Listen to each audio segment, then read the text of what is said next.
the message passed to America that if there's a major ground force attack on Gaza by the Israelis, then it would then Americans abroad would be vulnerable. Two airstrikes on two targets in Syria overnight, claiming they were linked to Iran. The Pentagon said it was in retaliation for recent drone attacks on American bases in the Middle East. It comes as the situation in Gaza continues to deteriorate, with more raids by Israeli forces overnight. I'm joined now by the Times' diplomatic editor, Roger Boys. Hello, Roger. Hi. Why then has the US struck these targets in Syria? And is there a direct link to the conflict in Israel?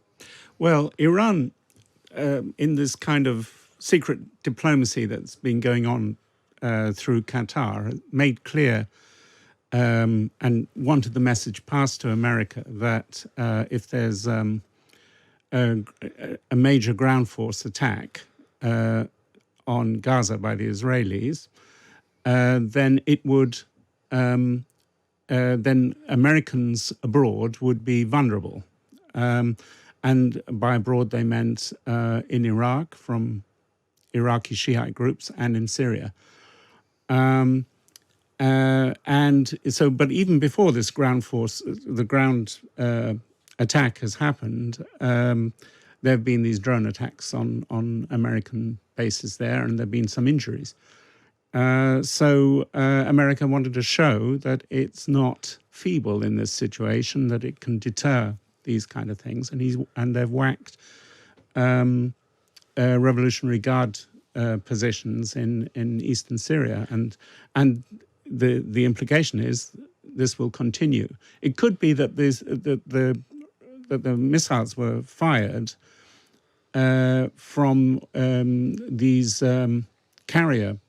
These two carriers, American carriers, that have been moved to the eastern Mediterranean. That have been moved there exactly to stop the war spreading. That's America's. We're talking here almost about America's self-perception that they can effectively police the Middle East as, the preeminent superpower. Are we about to see that tested?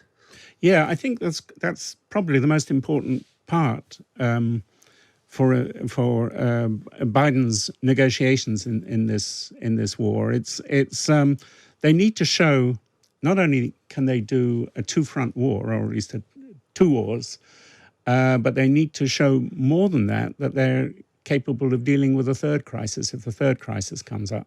And the third crisis would probably be China seeking to exploit the distraction of America and do something on Taiwan. So in a way, Biden has to show omnicompetence. And the remarkable thing is that it is actually working to some degree. I mean, Ukraine saw America not only loading loads and loads of weapons towards Eastern Europe, but also reviving NATO. So it's shown a capacity for leadership under stress, and this is important for Biden in an election year, especially. No, of course, it's a test of all of the faculties people are questioning. Let's talk briefly about the UN, Roger, as well as the US. Draft resolution calling for a ceasefire expected to be voted on today. Will this have any effect at all? One of the interesting sort of subplots of the past couple of weeks has been the divisions within the UN and the refusal of Israel to listen to anything it says. Yeah, I mean, well, Israel, first of all, thinks that the UN is stacked against it, and they've thought this for a long time. Well, right back to the Zionism is racism resolution in the 70s. Yeah, exactly.